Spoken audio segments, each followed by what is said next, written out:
हम इस दृष्टिकोण से इसमें बदलाव चाहते हैं और हमने प्रयास किया कि जिस भी मेडिकल कॉलेज में जिस चीज की जरूरत हो वो वर्ल्ड क्लास हो, मेडिकल टेक्नोलॉजी वर्ल्ड क्लास हो। और इसके लिए अभी 2 दिन पहले ही कैबिनेट हुई, हमने इंटरनेशनल स्टैंडर्ड का एक मेडिकल कंसल्टेंट अपॉइंट करने का अप्रूवल दी है। एनएमसी के नॉर्म से हम उससे भी आगे बढ़ रहे हैं। हम चाहते हैं हमारे पास बेस्ट क्वालिटीज के डॉक्टर हैं, अगर हम इनका सदुपयोग करें, टेक्नोलॉजी से लेस कर दे तो हिमाचल प्रदेश में वर्ल्ड की बेस्ट मेडिकल फैसिलिटीज अवेलेबल होगी। इसीलिए हमने बजट में बहुत कुछ रखा है। इसलिए मैं कुछ चीजें आपको बताना चाहता हूं कि हमने department of medical emergency medicine create किया। क्यों किया? Casualty is the face of the hospital. एक बेड पर 3-3 लोग बैठे हैं, 4-4 लोग बैठे हैं। सुबह से एक डॉक्टर 24 घंटे, जो रेजिडेंट डॉक्टर होता है उस बेचारे की ड्यूटी होती है, स्टाफ नर्स की भी ड्यूटी होती है। आपके शरीर की भी क्षमता होती है काम करने की। एक समय ये क्षमता आपका जवाब दे देती है। हमने उसमें इस मेडिकल कॉलेज में इंक्लूडिंग ट्रॉमा सेंटर के साथ 175 बेड का हमने सैंक्शन स्वीकृति प्रदान की है डिपार्टमेंट ऑफ इमरजेंसी, और इस पर 11 करोड़ रुपया खर्च आएगा, वो भी हमने सैंक्शन कर दिया है। कैजुअलिटी में का जो आईसीयू वार्ड है उसमें पर बेड एक स्टाफ नर्स होगी आईसीयू वार्ड। उसके अलावा 3 बेड पर एक स्टाफ नर्स होगी जो कैजुअलिटी होगी। 10 बेड पर एक डॉक्टर होगा, 8 घंटे की सर्विस देगा। इस ढंग से हम सारे प्रदेश के जो मेडिकल कॉलेज है उसमें अभी पहला तो आईजीएमसी में हमने स्वीकृत किया है, उस दृष्टि से हम बदलाव की ओर जा रहे हैं। किस प्रकार की मेडिकल टेक्नोलॉजी चाहिए? आज आप मेडिकल टेक्नोलॉजी के विषय में अगर मैं बात करूं, हिमाचल के मेडिकल कॉलेजेस की, हमारा प्रीमियर इंस्टीट्यूशन है आईजीएमसी, यहां भी हम कम से कम 10 से 15 साल पीछे हैं। अभी doctor Manish Gupta, head of the cancer department, अपनी प्रस्तुति दे रहे थे, मैंने बड़े गौर से सुन रहा था। अभी हम वो मेडिकल टेक्नोलॉजी ला ही नहीं सके जिसकी जरूरत इस मेडिकल कॉलेज में है। पैट स्कैन हम पूरे हिमाचल के सभी मेडिकल कॉलेज में पहली फेज में यहां और टांडा में 1 साल के भीतर स्थापित करने जा रहे हैं। मेडिकल एजुकेशन में क्या रिफॉर्म्स हो, उसमें नीति आयोग से हमारी बातचीत चल रही है। किस प्रकार की टेक्नोलॉजी आ रही है, किस प्रकार के हमारे जो डॉक्टर आगे भविष्य में बने, उस दृष्टिकोण से बात कर रहे हैं। 5G और लेटेस्ट टेक्नोलॉजी आने के बाद मेडिकल का स्वरूप चेंज होने जा रहा है, तो सरकार हर प्रकार से काम कर रही है। इसके अलावा हमीरपुर में हमने सेंटर ऑफ एक्सीलेंस के कैंसर का एस्टैब्लिश करने की बात की है। उसके लिए हमने 400 करोड़ रुपए का प्रावधान किया है, 400 करोड़ का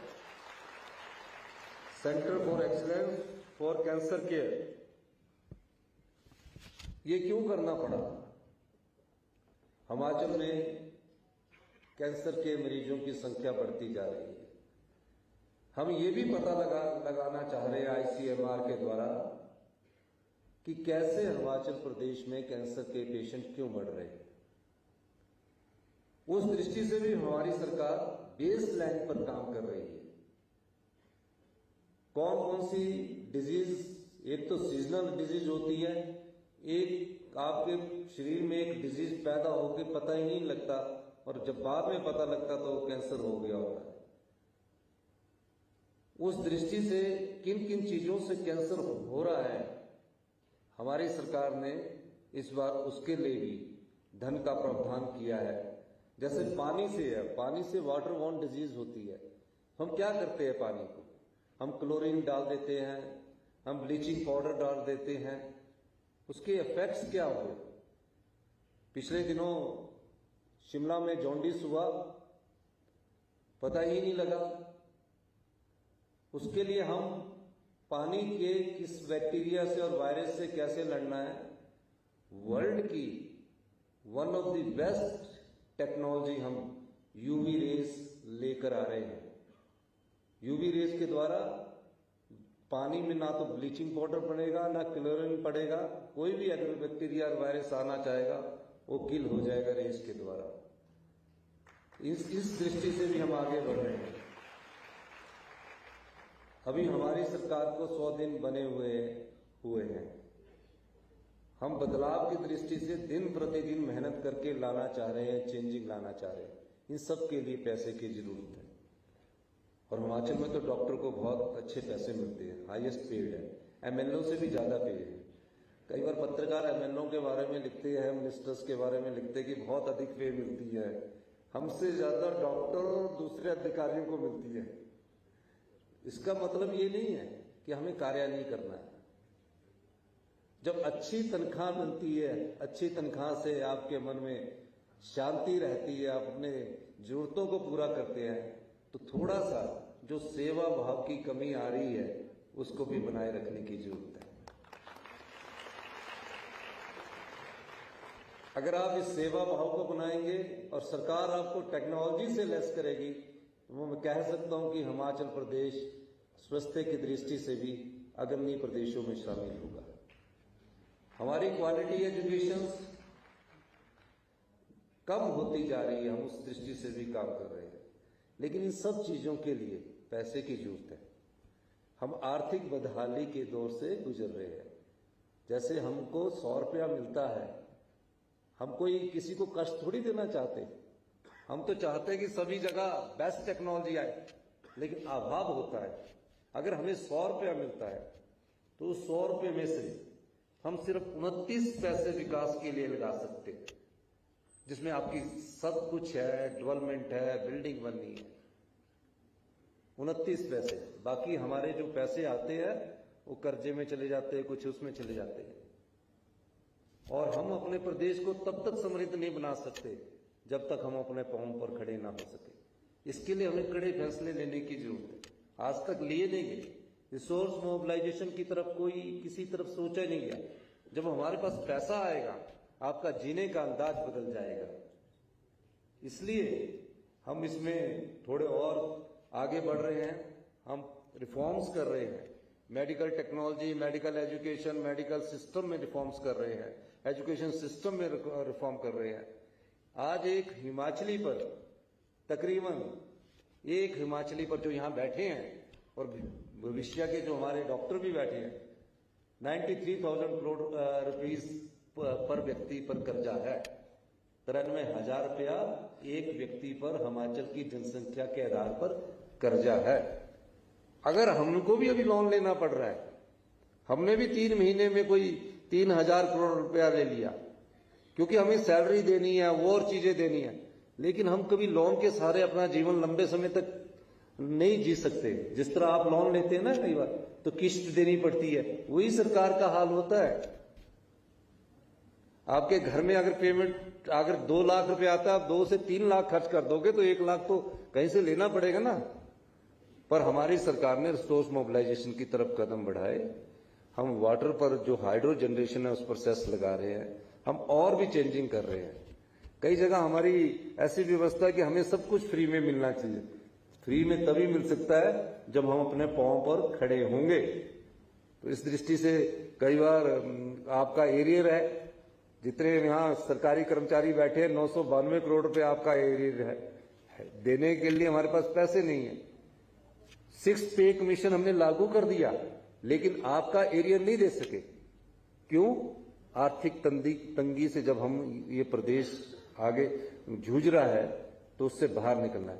4 साल में हम अपने फैसलों के द्वारा, अपने सुधार की प्रक्रिया के द्वारा हिमाचल प्रदेश की अर्थव्यवस्था को पटड़ी पर लाएंगे। और अगले 10 साल में अगर हम इसी प्रकार आगे बढ़ते रहे जो हम चेंजिंग कर रहे हैं, आपको ये चेंजिंग अभी नजर नहीं आ रहे धरातल पर, हमने काफी चेंजिंग कर चुके हैं। अगले 10 साल में अगर हिंदुस्तान का सबसे समृद्ध और प्रगतिशील हिमाचल प्रदेश को बनाना है तो फैसले आज करने चाहेंगे। मैं आपको कहना चाहता हूं कि 10 साल में हिंदुस्तान का सबसे समृद्धशाली प्रदेश अगर कोई होगा पूरे हिंदुस्तान में, वो हिमाचल प्रदेश होगा। अभी हम मेडिकल सर्विसेज कारपोरेशन हमने बनाया है, पिछले 2 दिन पहले ही हमने उसमें कैबिनेट में अप्रूवल दी है। उसमें हम टेक्नोलॉजी बेस्ड कि कौन सी टेक्नोलॉजी आई, कौन सी टेक्नोलॉजी हम ला सकते हैं 5G के बाद, वो सब चीजों की स्टडी करने के बाद 1 साल के अंदर आप देखेंगे कि आपके मेडिकल कॉलेज में भी उस परिवर्तन की ब्याज बह रही है। ये मैं आपको कहने आया हूं। अंत में मैं इन्हीं शब्दों के साथ कि आप सब लोग हिमाचल प्रदेश के हैं, आप हमारे जो थोड़े बहुत कष्टदायक फैसले होंगे उसमें भी साथ देंगे और निश्चित तौर पर मेडिकल एजुकेशन को मेडिकल टेक्नोलॉजी से लेस करना होगा, मेडिकल रिफॉर्म्स करने होंगे, तभी हम इस प्रदेश को आगे ले जा सकते हैं।